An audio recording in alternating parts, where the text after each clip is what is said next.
벌고 그것 때문에 웃고 그것 때문에 웃는 인생입니다. 그들을 가르쳐 바로 하루살이의 인생이라고 말합니다. 그러나 영원의 안목을 가진 사람은 그렇게 살아가지 않습니다. 이 땅의 삶의 너머에 영원한 삶이 있음을 알고 또한 그는 믿고 그 영원을 바라보면서 현재의 삶, 지금 우리가 누리고 있는 이 삶을 지혜롭게 살아갑니다. 성경을 보면 거대한 산맥같이 두드러진 몇 가지 진리가 있는데 그 중에 하나가 바로 이 영원에 대한 말씀입니다. 즉 성경에서도 이 땅에서의 삶이 전부가 아니라고, 우리가 죽음 이후에 영원한 그 삶이 있다라고 말씀해 주고 있습니다. 우리 앞에는 내일이 있고 내년이 있고 이 땅의 삶 너머에는 우리가 상상도 할 수 없는 놀라운 영혼의 세계가 펼쳐져 있습니다. 오늘 본문은 이 땅 이후의 영원한 삶에 대한 그 말씀 중에서 아주 중요한 말씀을 우리 가운데 보여주고 있습니다. 왜냐하면 영원하신 주님이 그 영혼에 대해서 친히 말씀해 주시기 때문입니다. 우리가 지난 말씀에 제자들이 영혼으로 들어가는 그 말세의 때에 그 징조에 관해서 물었습니다. 4절 말씀에 보면은 우리에게 이루소서 어느 때에 이런 일이 있겠사오며 이 모든 일이 이루어지려 할 때에 무슨 징조가 있사오리까.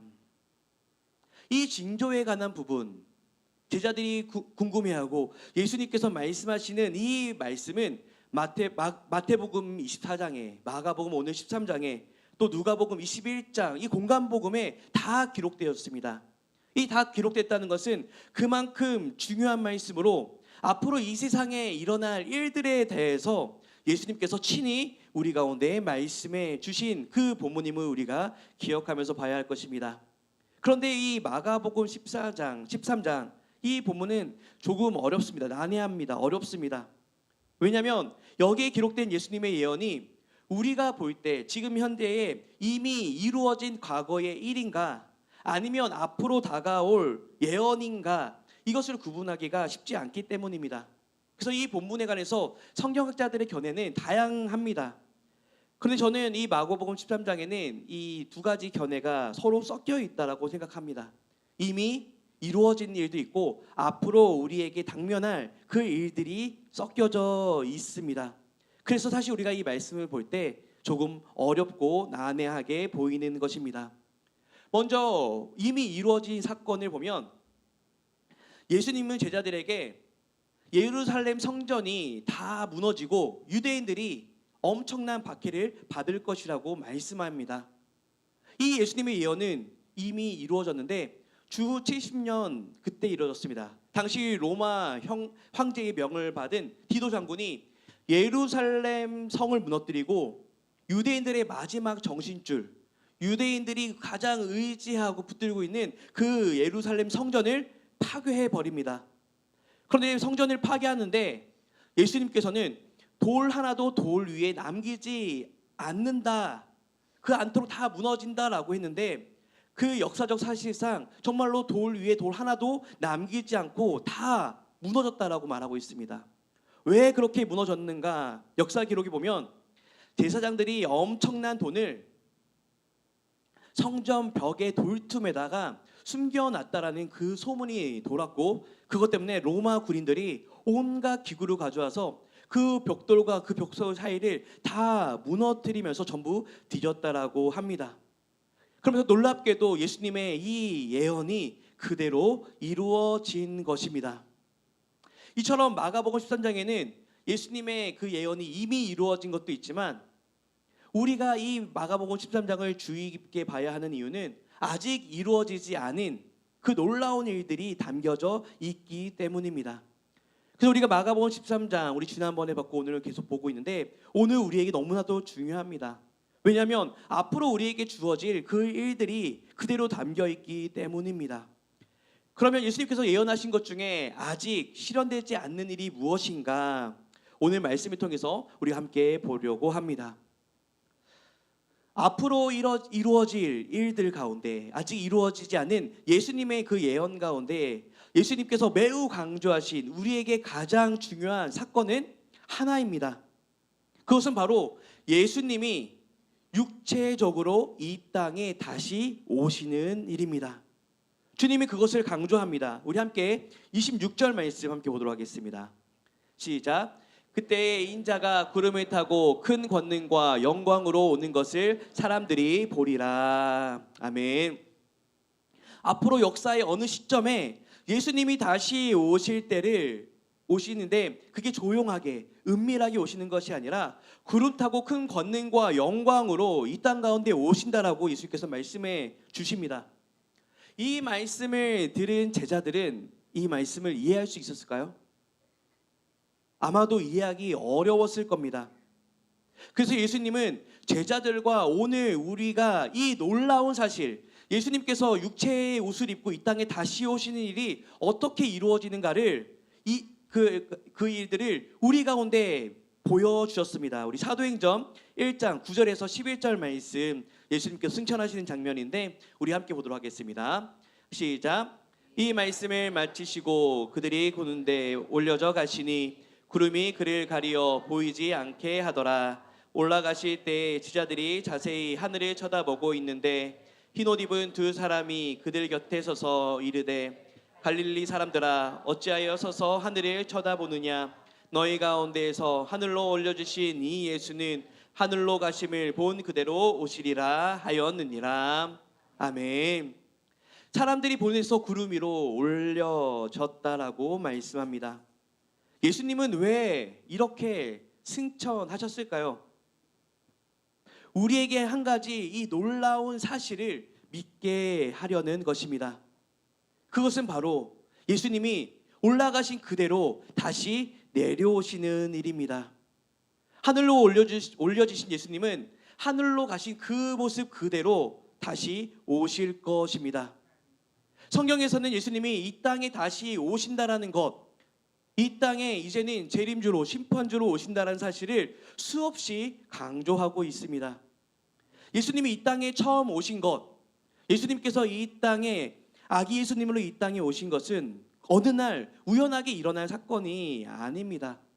수천 년 전부터, 창세 전부터 예수님의 이 초림은 예언되었습니다. 처녀의 몸에서 아기 예수가 태어날 것이라고 예언했을 때 그 예언을 믿지 못했습니다. 그런데 어떻습니까? 그 예언은 그대로 다 이루어졌습니다. 베들레헴 그 작은 시골 마을에 메시아가 오신다는 것을 말도 안 된다라고 생각했습니다. 그런데 이 예언도 또한 그대로 이루어졌습니다. 예수님의 초림에 대한 예언, 이 구약에서 예수님을 향한 그 모든 말씀은 하나도 틀림없이 그대로 다 이루어졌습니다. 근데 성경에서는 이 초림의 예언만큼이나 더 많이 예수님께서 다시 이 땅에 오실 것임을 우리 가운데 말씀하고 있습니다. 본문에서 예수님은 이 땅을 떠나시기 전에 다시 오실 것, 내가 이 땅에 다시 올 것임을 말씀하십니다.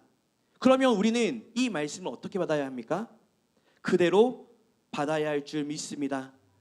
그럼 예수님께서 이 땅에 다시 오시는 그때가 있는데 제자들은 궁금해했습니다. 예수님께서 오시는 그때에는 어떠한 징조가 있습니까? 어떠한 사건들이 있습니까? 첫 번째 징조는 멸망에 가증한 것이 성전에 선다라고 말하고 있습니다. 우리 14절 말씀 함께 보겠습니다. 시작. 멸망에 가증한 것이 서지 못할 곳에 선 것을 보거든 읽는 자는 깨달을진저 그때의 유대에 있는 자들은 산으로 도망할지어다. 아멘. 멸망에 가증한 것이 나타나면 시대의 종말이 임했으니 대피하라는 것입니다. 도망가라는 것입니다. 그럼 멸망에 가증한 것이 무엇입니까? 이 멸망에 가증한 것이라는 것은 다니엘서에 동일하게 등장합니다. 다니엘 11장 31절 말씀 우리 함께 보겠습니다. 시작. 군대는 그의 편에 서서 성소 곧 견고한 곳을 더럽히며 매일 드리는 제사를 폐하며 멸망하게 하는 가증한 것을 세울 것이며. 어떻습니까? 예수님이 말씀하신 것과 같습니다. 성경이 말씀하는 바는 장차 주님이 이 땅에 다시 오시기 전에 한 징조를 보게 되는데 그것은 하나님의 거룩한 성소가 멸망에 가증한 것으로 오염되고 그 성전의 기능을 상실하게 된다는 것입니다. 즉 아까 말씀드린 예루살렘 성전이 무너지는 것, 로마의 디도 장군이 예루살렘 성을 파괴하는 일을 말하고 있습니다. 디도 장군은 황제의 형상과 로마 제국을 뜻하는 그 독수리가 새겨진 깃발을 들고 와서 성전에 꼽고 이 성전에서 이교도의 제사를 드렸습니다. 그리고 그 예루살렘 성전을 불태워 버립니다. 유대인들은 이 성전이 무너지는 것, 이 성전이 망하는 것, 이것은 온 땅이 무너지고 온 우주가 무너지는 것이라고 여겼습니다. 그래서 본문은 성전의 무너짐을 우주적 멸망을 묘사하는 이런 묵시적인 언어로 표현하고 있는 것입니다. 두 번째로 예수님은 또 하나의 징조를 말씀합니다. 21절, 22절 두 절 말씀 함께 읽겠습니다. 시작. 그때 어떤 사람이 너희에게 말하되 보라 그리스도가 여기 있다 보라 저기 있다 하여도 믿지 말라. 거짓 그리스도들과 거짓 선지자들이 일어나서 이적과 기사를 행하여 할 수만 있으면 택한 자들을 미혹하려 하리라. 아멘. 요즘 우리가 묵상하고 있는 요한계시록의 말씀과 오늘 말씀이 상당히 동일한 것을 이야기하고 있습니다. 말세에 적그리스도가 일어나서 믿는 자들을 미혹하게 한다는 것입니다. 그냥 사람들까지도 사단이 적그리스도가 유혹하는 것뿐만 아니라 믿는 그 성도들까지도 미혹해 한다는 것입니다. 그는 큰 능력을 가지고 미혹합니다. 그런데 중요한 것은 23절 말씀에 보면 예수님이 앞으로 일어날 일에 대해서 분명하게 말씀하고 있다는 것입니다. 그리고 26절처럼 예수님은 하늘로 올라가신 그대로 언젠가 이 땅에 다시금 영광으로 오신다라는 것입니다. 주님은 다시 오실 날의 징조를 말씀하신 후에 우리에게 당부합니다. 그것은 우리의 삶이, 우리의 인생이 이 땅에서 끝나는 것이 아님을 기억하라고 말씀합니다. 역사는 이대로 끝없이 흘러가는 것이 아닙니다. 우리가 늙으면 우리 자녀들이 세워지고 또 자녀들이 늙으면 그 다음 세대가 세워지고 계속해서 이 역사가 계속해서 흘러갈 것 같지만 주님은 주님의 때에 이 땅에 다시 오셔서 우리가 사는 이 세상은 끝이 나고 새로운 영혼의 삶이 시작될 것임을 말씀합니다. 그러면 우리는 하루살이의 그 안목으로 우리의 인생을 살아가는 것이 아니라 영혼의 안목을 가지고 이 생을 살아가야 할 줄 믿습니다. 성도 여러분, 주님이 언젠가 이 땅에 다시 오심으로 말미암아서 새로운 세상이 펼쳐진다는 것, 그것을 우리가 믿는다면 우리는 어떻게 살아가야 하겠습니까? 주님께서는 우리가 오늘 읽은 본문 그 이후에 이렇게 말씀합니다. 깨어 있으라, 깨어 있으라라고 말씀합니다. 우리 33절부터 우리 37절, 우리 좀 긴 절인데 우리가 함께 한 목소리로 읽도록 하겠습니다. 시작. 주의하라, 깨어 있으라. 그때가 언제인지 알지 못함이라. 가령 사람이 집을 떠나 타국으로 갈 때에 그 종들에게 권한을 주어 각각 사물을 맡기며 문지기에게 깨어 있으라 명함과 같으니 그러므로 깨어 있으라. 집주인이 언제 오는지 혹 저물 때일는지 밤중일는지 다굴 때일는지 새벽일는지 너희가 알지 못함이라. 그가 호련히 와서 너희가 자는 것을 보지 않도록 하라. 깨어 있으라. 내가 너희에게 하는 이 말은 모든 사람에게 하는 말이니라 하시니라. 아멘. 이 세상은 정말로 깨어있기 힘든 세상입니다. 어려운 세상입니다. 예수님도 우리가 깨어있는다는 것이 너무나도 어렵다는 것을 아셨기 때문에 이 5절 사이에 5절 사이에 깨어있으라라고 4번이나 거듭해서 말씀하고 있습니다. 살다 보면 우리는 세상의 분위기에 휩쓸려서 살아갈 수밖에 없습니다. 머리로는 주님의 재림을 알고 믿는다고 고백하지만 우리의 삶은 의식하지 못하고 살아갈 때가 많습니다. 우리가 교회 안에서 예배드리고 우리가 찬양하면서 말씀 듣고 기도할 때에는 주님께서 다시 오실 그날을 소망한다라고 마라나타 주 예수여 어서 오시옵소서라고 고백하지만 세상에 나아가서 그 바쁜 삶 가운데 여러 가지 우리 가운데 밀려오는 그 일들로 인해서 우리의 생각을, 우리의 중심을 잡기가 힘들다라는 것입니다. 담임 목사님이 요즘에 러닝을 하신다고 말씀하셨는데 저는 요즘에 배드민턴을 치고 있습니다. 새벽에 배드민턴을 치는데 처음에 가서는 여기 그냥 공원이나 그래서 아줌마들 할머니들이 치는 것처럼 그냥 즐기면서 치는 줄 알고 갔는데 거의 선수급으로 사람들이 이제 동호회인데 불구하고 선수급으로 치면서 레슨을 받지 않으면 정말 껴주지도 않는 그런 상황에서 레슨을 받았습니다. 그래서 레슨을 받으면은 이렇게 자세를 잡고 그래서 회전을 통해서 치라고 하는데 레슨을 지금 쭉 봤는데 이제 조금 이 회전을 이용해서 이제 치는 이게 모양이 조금 나옵니다.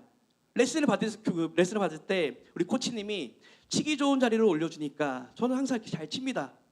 그런데 시합에 이제 끝나고 레슨이 끝나고 다른 사람들하고 경기에 나가면 어떻습니까? 공치기 바쁩니다. 자세가 어디 있습니까? 그냥 공 맞춰서 이렇게 회전이 없습니다. 그래서 저보다 많이 쳤던 분들이 저에게 영상을 찍어서 보라고. 우리가 상상하는 모습은 멋지게 이렇게 휘두르는 모습이지만 요러고 치고 있다고 하는 모습을 그런 얘기 들었습니다. 우리가 알고 있는 것, 우리가 머리로 알고 있는 것이 우리의 삶으로 나오려면 어떻게 해야 됩니까? 수도 없이 연습을 해야 합니다. 수도 없이 반복해서 그것들을 다시 한번 새겨야지 그러한 공이 빠르게 오가는 그 경기 속에서도 그 나의 기본 자세가 나올 수가 있듯이 우리가 이 어지러운 세상 가운데서 우리가 재림의 때를 기억하고 우리가 그 영혼을 사모하는 그러한 믿음이 우리 가운데 있으려면 우리가 단순히 이 말씀 가운데 한 번 듣고 그래 나 알아 믿어 이렇게 하고 나서는 세상 가운데서는 절대 우리가 그 하나님의 그 영혼의 때를 사모할 수 없다는 것을 기억하시기 바랍니다. 우리가 기억할 것은 날마다 말씀 묵상하면서 우리가 그 영혼을 사모하는 것이 우리의 삶에서도 드러나야 할 줄 믿습니다. 이런 의미에서 우리 교회에는 참 소망이 있는 것 같습니다. 우리 1, 2부 광고 시간에 통해서 우리가 들었듯이 이번 단기 선교 미얀마 단기 선교를 청년들이 자발적으로 간다고 합니다. 그래서 자발적이라는 것은 스스로 자원해서 가는 것 이상으로 모든 재정을 스스로 담당하는 것까지 포함되어 있습니다. 청년들이 휴가나 연차나 월차를 쓰고 수련회를 간다 해도 참 큰 결단이라고 칭찬받는 이 시대입니다. 그런데 휴가를 쓰고 그리고 보통 단기 선교에 거의 2배나 되는 비용까지 내면서 미얀마를 가는 것 쉽지 않습니다. 아마도 친구들하고 얘기하면 아마 미친 X 취급 받을 수도 있습니다. 왜냐하면 그 돈으로는 다른 외국 관광지에도 갈 수 있습니다. 그 돈으로 내가 사고 싶은 물건을 산다면 내 삶의 폼이 달라질 수도 있습니다. 그런데도 불구하고 우리 청년 6명이 미얀마를 향해 갑니다. 미얀마에 뭐 좋은 게 있습니까? 물론 하나님의 은혜가 있지만 세상 사람들은 그곳에 더운 날씨, 습한 날씨, 못 사는 나라, 먹을 것도 맛있는 게 없는 그 나라에 왜 가는지 이유를 모릅니다. 근데 왜 갑니까? 매미가 이해하지 못하는 개구리가 알고 있는 그 삶을, 그 은혜를 알기 때문입니다. 세상 사람들은 이해하지 못하는 그 은혜가 있기 때문입니다. 그 은혜를 우리가 모두 알고 그 은혜를 향해 나아갈 수 있는 우리 모두가 되기를 바랍니다. 어제 선교팀이 저녁 늦게까지 이 기도 제목 카드와 선교 준비를 이제 3층 교육자실에서 같이 했는데 전 옆에서 열심히 설교 준비를 하고 있었습니다. 근데 기도 카드를 만드는 것을 보면서 제가 그 청년들한테 시간이 얼마 남지 않았는데 내일 기도 카드 나눠드리면서 기도와 물질 후원 빡시게 받아야겠다라고 이렇게 얘기를 했습니다. 그랬더니 이 선교 팀원 중에서 가장 덩치가 큰 형제가 누군지 말 안 하겠습니다. 큰 형제가 저에게 말했습니다. 뭐라고 말하냐면 그럼 목사님부터. 저도 그 말 들을 땐 하하하 웃으면서 지나갔습니다. 근데 이제 청년들이 이제 가고 설교 준비를 계속 하는데 지난 겨울 중고등부 때 받은 그 은혜가 막 생각났습니다. 가기 2주 전까지 턱없이 부족했던 재정이 정말 놀라울 정도로 정말 부어주시는 것들을 경험했습니다. 그러면서 하나님께서 함께 하시는 그 일에 어떻게 내가 그냥 있을 수 있을까? 함께 가지는 못해도 함께 해야겠다라는 그 마음이 가득했습니다. 우리가 그 없는 그러한 통장 속에서도 우리가 함께 할 수 있는 것, 그럼에도 불구하고 우리가 함께 할 수 있는 것은 어떻게 보면 세상 사람들은 그 돈으로 너나 더 좋은 건 먹고 너가 필요한 거 써라고 말할 수 있지만 하나님께서 그 선교의 일을 하시고 역사하시는 그 하나님의 놀라운 선교사의 힘을 우리가 알기 때문인 줄 믿습니다. 그럼 우리가 함께 기도하고 후원할 때 우리는 비록 한국에 몸은 있지만 그들의 선교 이후에 선교 보고와 간증과 피드백을 통해서 하나님께서 다시 한번 선교를 통하여서 미얀마 땅에 그 역사하시는 그 하나님을 동일하게 경험할 수 있을 줄 믿습니다. 이해할 수 없는 일들을 이해가 될 때, 알 수 없었던 하나님의 일들을 알아갈 때, 볼 수 없었던 것들을 볼 수 있을 때 우리가 더 큰 소망을 가지고 이 세상에 나아갈 수 있을 줄 믿습니다. 사랑하는 성도 여러분, 오늘 말씀과 또 우리가 계속 요즘에 묵상하고 있는 요한계시록의 말씀을 보면서 느끼는 거지만 예수님의 재림의 때는 정말로 별로 남지 않은 것 같습니다. 그러면 우리가 이 말세의 징조가 확연한 이 때에 우리는 어떻게 살아가야 하는가? 주님께서 이 땅을 떠나시면서 우리 가운데 당부한 두 가지 이것이 있습니다. 그것은 제자를 삼으라는 것과 서로 사랑하라는 것입니다. 이것을 지키며 힘써 살아야 할 줄 믿습니다. 우리의 삶에서 우리가 무엇을 지키고 무엇을 좋아하고 무엇을 위해 살아가고 있는가, 우리의 삶을 돌아봐야 할 줄 믿습니다. 하나님의 말씀을 지키고 하나님의 말씀을 위해 살아가고 하나님을 좋아한다면 우리의 삶이 변화될 줄 믿습니다. 한 주에 1시간의 예배로 적당할까요? 매일 묵상을 한다고 해도 30분의 그 묵상 시간으로 충분하겠습니까? 사랑하는 애인이 사랑한다라고 말하면서 일주일에 1시간만 나를 위해 애쓰고 헌신한다라면 어떨 것 같습니까? 또는 하루에 30분만 나를 생각하고 나에게 연락해주고 나에게 사랑한다라고 고백해주고 걱정해주는 그 연인을 만날 수 있을까요? 오늘 마가복음 13장 그리고 우리가 묵상하는 요한계시록에서는 우리가 더욱더 깨어있으라라고 말씀합니다. 깨어있으라. 이것은 일주일에 1시간 깨어있고 하루에 30분 깨어있는 것이 아니라 우리의 삶 전체를 깨어서 주님께서 언제 오실지 모르는 그날을 기대하며 소망하면서 기다리라고 말씀하고 있는 것입니다. 정말로 주님이 언제 오셔도 이상하지 않은 시대 동의하십니까? 그런데 그 주님께서 언제 오실지 모르는 그때 내가 복음 전하지 못한 그 한 사람이 있다라면 어떻겠습니까? 내가 더 사랑하지 못한 그 한 사람이 있다라면 어떻겠습니까? 주님이 오셨는데 내가 미처 화해하지 못한 한 사람이 있다라면 어떻겠습니까? 주님께서 말씀하셨듯이 우리가 서로가 서로를 이 말세 때에, 이 마지막 때에 더 사랑할 수 있는 우리 모두가 되기를 바랍니다. 하루살이같이 이 땅에서 먹고 입고 자는 것에 목숨을 거는 것이 아니라 그 영혼을 사모하며 늘 깨어있을 수 있는 우리 모두가 되기를 바랍니다. 지금이 전부인 것 같지만 주님께서는 곧 오십니다. 우리는 영원히 사는 존재인데 그 영원히 사는 그 가운데 우리가 주 안에서 영원히 사는 존재가 될 수 있기를 부탁드립니다. 주님이 다시 오시는 그날을 소망하며 하나님이 우리에게 주신 사명, 하나님께 나에게 맡겨주신 그 영혼을 위해 애쓸 수 있는, 수고할 수 있는 우리가 되기를 바랍니다. 그래서 이 마지막 그 대환란의 때를 잘 이기고 주님의 재림의 날에 구원의 승리의 노래를 부르면서 주님께 나아가며 은혜를 받을 수 있는 저와 여러분이 되기를 예수님의 이름으로 부탁드립니다. 우리 함께 기도드리겠습니다. 사랑 가운데 풍성하신 주님 감사합니다. 오늘 3부 예배에 통하여서도 영광 받아주시고 우리에게 은혜 허락하심에 감사드립니다. 우리 가운데 이 말세의 때를 살아가고 있는 가운데 우리가 깨어있게 하여 주시옵소서. 더욱더 깨어서 하나님의 말씀 볼 수 있도록 인도하여 주시옵시고 하늘을 소망하며 그 영혼을 바라며 기다릴 수 있는 그런 믿음으로 살아갈 수 있도록 인도하여 주시옵소서. 아멘. 세상에 두었던 그 모든 것들은 끊게 하시고 오직 저 하늘을 바라보게 하시며 주님 다시 오실 그날을 믿음으로 기다리며 그 믿음 변치 않는 우리 모두에게 하여 주시옵소서. 오늘도 우리와 함께하여 주신 주님께 감사드리오며 살아계신 예수님의 이름으로 기도드리옵나이다. 아멘. 아멘. 교회에서 전하는 소식을 앞에 있는 화면을 통해서 확인합니다. 미얀마 팀은 앞에 있는 거 쳐야 되지 않나요? 이거 워십하려면 네, 씌워주세요. 2025년 7월 27일 신천 중부교회 소식입니다. 먼저 지난주에 있었던 장로 선출을 위한 공동의회 결과를 알려드립니다. 지난주 공동의회 결과 정영권 안수집사님이 장로로 피택되셨습니다. 축하해 주시고 이후 총회 성경통신대학 수료와 노회 고시까지 잘 치를 수 있도록 기도해 주시기 바랍니다. 교육부서 여름성경학교 안내입니다. 지난 주일부터 시작된 유년 초등부 여름성경학교가 오늘까지 계속됩니다.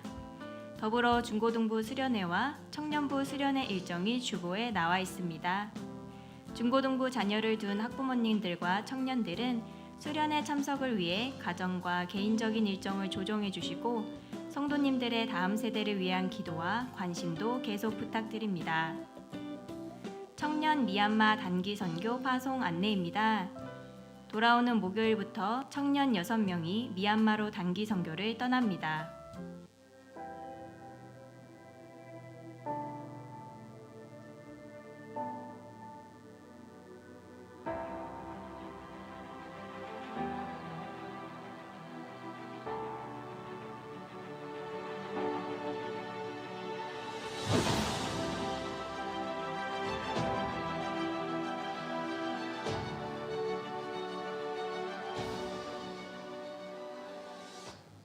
이번에 청년부 6인이 미얀마로 단기 선교를 떠나려고 합니다.